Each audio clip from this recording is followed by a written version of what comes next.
ரவீந்தர், ரகுராம் 2 பேரும் நல்ல நண்பர்கள். 2 பேருக்கும் கல்லூரி படித்த காலத்திலிருந்தே ஒரு ரைட்டர் ஆகணும், நல்ல எழுத்தாளர் ஆகணுன்ற ஒரு ஆசை. இவங்களில் இந்த ரவீந்தருக்கு நல்ல இயற்கையான எழுத்தாற்றல் இருக்குது. ரவீந்தர் முதல் எழுதின சிறுகதை கூட எல்லாருமே பாராட்டினாங்க. இந்த மாதிரி ஒரு கதை யாராலையுமே எழுத முடியாது, அவ்வளோ சூப்பராக இருக்குது, இதெல்லாம் நீங்கள் ஃபஸ்ட் டைம் எழுதிங்கன்னு சொன்னால் யாருமே நம்ப மாட்டாங்க, அவ்வளோ நல்லா இருக்குது அப்படின்லாம் சொன்னாங்க. அந்த சிறுகதையை படித்து பார்த்து ரகுராமே யோசித்தான், இவ்வளோ நல்லா எழுதுகிறான், இவங்க கூட எப்படி நான் போட்டி போட முடியும் அப்படின்னு யோசித்தான். ஆனால் 2 பேருடைய ஆசைகளும் ஒன்றாவே இருந்தது, ஒரு எழுத்தாளர் ஆகணும், நல்ல எழுத்தாளர் ஆகணும். 2 பேரும் சேர்ந்து ஒரு முடிவெடுத்தாங்க. 2 பேரும் ஆளுக்கு ஒரு நாவல் எழுதணும். அந்த நாவலை எல்லாரும் பாராட்டணும். 2 பேரில் ஒருத்தர் இந்த உலகத்திலேயே பெரிய எழுத்தாளராக, தமிழ்லேயே பெரிய எழுத்தாளராக வரணும் அப்படின்னு சொல்லி முடிவெடுத்தாங்க. அதுக்காக தினமும் ஈவினிங் 3 மணிலேருந்து 5 மணி வரைக்கும் இந்த நாவலை எழுதுறதுக்காகவே தங்களுடைய நேரத்தை இன்வெஸ்ட் பண்ணணும்னு முடிவெடுத்தாங்க. அந்த முடிவை 2 பேரும் ஃபாலோ பண்ணவும் ஆரம்பித்தாங்க. ரகுராம் தான் இன்னும் நிறைய விஷயங்களை கற்றுக்கணும்னு நினச்சான். அதுக்காக நிறைய பெரிய பெரிய நாவல்கள் எடுத்து படித்தான்.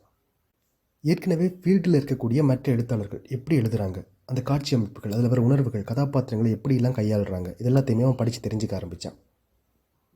அதே போலவே டெய்லி ஈவினிங் 3லேருந்து 5 மணி வரைக்கும் தான் முடிவெடுத்த மாதிரியே அந்த நாவலுக்காக ஏதாவது எழுதினான்.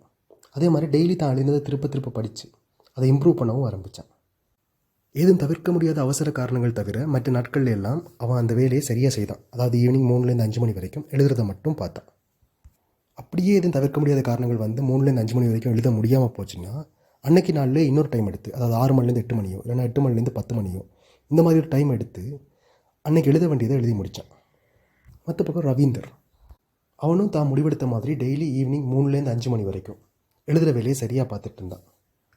ஆனால் ஒரு சின்ன வித்தியாசம், அந்த நேரத்தில் ஏதாவது புது சினிமா வந்தாலோ இல்லைனா ஏற்கனவே வந்த படம் திருப்ப ரிலீஸ் ஆனாலோ, அப்படி இல்லைன்னா ஏதாவது புதிய இசை நிகழ்ச்சி நடந்தாலோ, அப்படியும் இல்லைனா யார் நண்பர்கள் கால் பண்ணி இன்றைக்கி எங்கேயாவது வெளியே போயிட்டு வரலாம் மச்சான் அப்படின்னு கேட்டாலோ, இல்லைனா தியேட்டருக்கு போயிட்டு வரலாம் மச்சான் அப்படின்னு கேட்டாலோ, டெய்லி தானே எழுதிட்டுருக்கோம், இன்றைக்கி எழுதி என்ன பண்ண போகிறோம், இன்றைக்கி எழுதுறது சேர்த்து நாளைக்கு எழுதிக்கலாமே அப்படின்னு சொல்லி முடிவெடுத்துட்டு என்ன பண்ணான்னா நண்பர்கள் கூட வெளியே போகிறது, தியேட்டருக்கு போகிறது, இந்த மாதிரியான வேலைகளை செய்ய ஆரம்பித்தான். எதுவும் சின்ன சின்ன வேலைகள் வந்தால் கூட இந்த எழுதுறதை தள்ளி போட ஆரம்பித்தான். அதாவது சேர்த்து நாளைக்கே எழுதிக்கலாம், இன்றைக்கி எதுக்கு அவசரப்பட்டு நான் எழுதிக்கணும் அப்படின்னு சொல்லி தள்ளி போட ஆரம்பித்தான். தான் எழுதின முதல் சிறுகதையிலேயே இயற்கையாகவே நல்லா எழுதுகிறான், இவ்வளோ நல்லா இருக்குது, சூப்பராக இருக்குது, இதெல்லாம் முதலாக சிறுகதைன்னு சொன்னால் யாருமே நம்ப மாட்டாங்க, இந்த மாதிரிலாம் எல்லார்ட்டையும் பாராட்டு வாங்கினவன் தான் இந்த ரவீந்தர். ஆனால் இந்த ரவீந்தரால் ரகுராமை விட பெரிய எழுத்தாளராக வர முடியுமா? வரதுக்கான சான்சஸ் இருக்குது, ஆனால் ப்ராபபிலிட்டி ரொம்ப கம்மி. ஏன்னா ரகுராம் அளவுக்கு ரவீந்தர்கிட்ட செல்ஃப் டிசிப்ளின்ன்றது கிடையாது. இந்த செல்ஃப் டிசிப்ளின்ன்றது என்ன, அதை எப்படி நமக்குள்ளே கொண்டு வர்றது தெரிஞ்சுக்கலாம் வாங்க. 100 Days of Self Developmentல இது 3வது வீடியோ. ஒரு 3ஆம் நபருடைய தலையீடு இல்லாமல் ஏதாவது ஒரு கோலை அச்சீவ் பண்ணுறதுக்காக நமக்காக ஒரு செட் ஆஃப் ரூல்ஸை நாமளே உருவாக்கி நம்முடைய எமோஷன்ஸ், இம்பல்ஸ் இதெல்லாத்தையுமே கட்டுப்படுத்தி அந்த ரூல்ஸை ஃபாலோ பண்ணுறது தான் செல்ஃப் டிசிப்ளின். நாங்கள் ஏற்கனவே சொல்லிட்டோம், ஒரு 3ஆம் நபருடைய தலையீடு இங்கே இல்லை.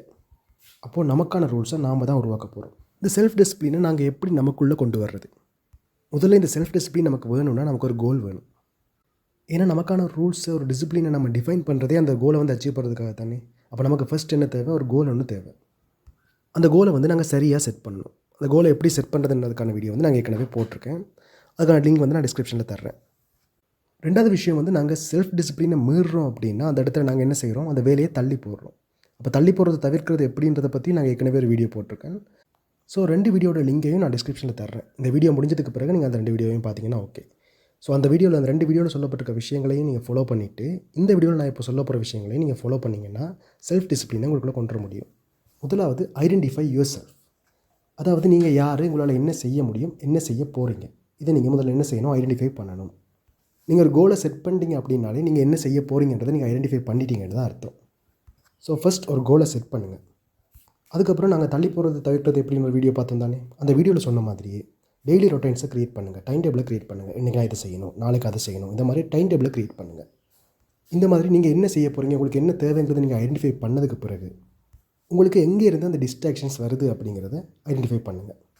பெரும்பாலான நாட்களுக்கு மொபைல் ஃபோன் தான் டிஸ்ட்ராக்ஷனாக இருக்கும். ஸோ மொபைல் ஃபோனாக இருக்கலாம், கால்ஸாக இருக்கலாம், இல்லைனா சோஷியல் மீடியாவாக இருக்கலாம், டிவியாக இருக்கலாம், எதாக இருந்தாலுமே எது உங்களுடைய டிஸ்ட்ராக்ஷன்ஸ் அப்படின்றத நீங்கள் முதல்ல ஐடென்டிஃபை பண்ணுங்கள். நீங்கள் குறிப்பிட்ட அந்த வேலையை செய்ய போகிற அந்த டைமில் அந்த டிஸ்ட்ராக்ஷனை உங்கள்லேருந்து தள்ளி வைங்க. உங்களுடைய டிஸ்ட்ராக்ஷன்ஸ் மொபைல் ஃபோனாக இருந்தால் அதை சைலண்டில் போட்டு உள்ளே வச்சுருங்க. அந்த 3லேருந்து 5 மணி வரைக்கும் நான் இந்த வேலையை பார்க்க போகிறேன்னா அந்த வேலையை பார்க்கும்போது உங்களுடைய மொபைல் ஃபோன் உங்கள் கையில் இருக்க வேண்டிய தேவையில்லை, அதை எடுத்து உள்ளே வச்சுருங்க. அந்த மாதிரி எங்களுக்கு எது டிஸ்ட்ராக்ஷன்ஸாக இருக்கோ அதை வந்து நம்மளேருந்து தள்ளி வைக்கணும். எந்த நேரத்துக்குன்னா, நாங்கள் அந்த வேலையை செய்ய போகிற அந்த குறிப்பிட்ட டைமுக்கு மட்டும் எங்கள்லேருந்து தள்ளி வைக்கணும். இதை நீங்கள் கொஞ்ச நாள் ஃபாலோ பண்ணிட்டு இருந்தீங்கன்னா, கொஞ்ச நாள் கழிச்சு அது உங்களுக்கு ஆட்டோமேட்டிக்காக உங்களுடைய மைண்டில் வந்துடும். இந்த நேரம் இந்த வேலையை செய்ய போகிறோன்னா எனக்கு மொபைல் ஃபோன் இப்போ தேவையில்லை, தூக்கி அங்கே வச்சிடலாம் அப்படின்றது உங்களுக்கு ஆட்டோமேட்டிக்காக மைண்டில் வந்துடும்.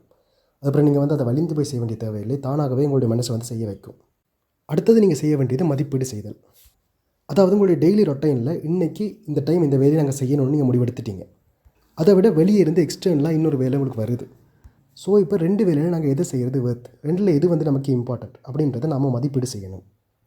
ஃபார் எக்ஸாம்பிள், நாங்கள் ஏற்கனவே சொன்ன அந்த கதையை எடுத்தோன்னா, இப்போ ரவீந்தர் இருக்கார் இல்லையா, ரவீந்தர் வந்து 3 மணிலேருந்து 5 மணி வரைக்கும் எழுதணும். அதான் அவருடைய வேலை. அவர் வந்து அதை தான் முடிவு பண்ணியிருக்காரு. அந்த நேரம் அவருடைய ஃப்ரெண்டு கால் பண்ணி, இன்றைக்கி ஒரு படம் வந்து ரிலீஸ் ஆகுதுடா, தியேட்டருக்கு போகலாமா அப்படின்னு கேட்குறேன். அப்போ ரவீந்தர் என்ன பண்ணணும்னா, தான் செய்ய வேண்டிய அந்த வேலையும் தியேட்டருக்கு போகிறது அப்படிங்கிற இந்த வேலையும் மதிப்பீடு செய்யணும். எப்படின்னா, இப்போ தியேட்டருக்கு போனால் நமக்கு என்ன கிடைக்கும்? போயிட்டோம், ஓகே, ஸ்க்ரீனில் வந்து நம்முடைய தலைவரை பார்த்தாச்சு, சந்தோஷமாக இருக்குது, ஜாலியாக இருக்குது, படம் முழுக்க இன்ட்ரெஸ்ட்டாக இருக்குது, என்டர்டைன்மெண்ட்டாக இருக்குது, 2 ஹவர்ஸ் வந்து போனதே தெரியல, நல்லாயிருக்கு.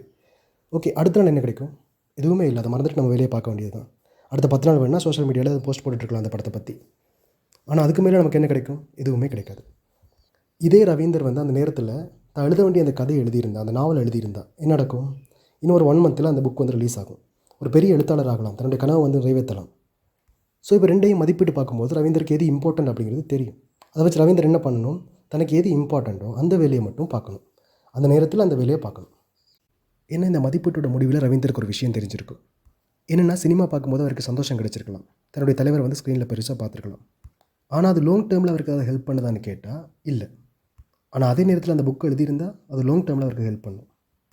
ஸோ இந்த மாதிரி நாங்கள் எல்லா டாஸ்க்கையும் மதிப்பீடு செய்து பார்க்கும்போது நமக்கு எது இம்பார்ட்டன்ட், எது நம்ம ஃபஸ்ட்டு செய்யணுன்றது நமக்கு புரியும். மேபி நீங்கள் யோசிக்கலாம், ஒரு நாள் தானே போய் ஜாலியாக படத்தை பார்த்துட்டு வருவோம் அப்படின்னு யோசிக்கலாம்.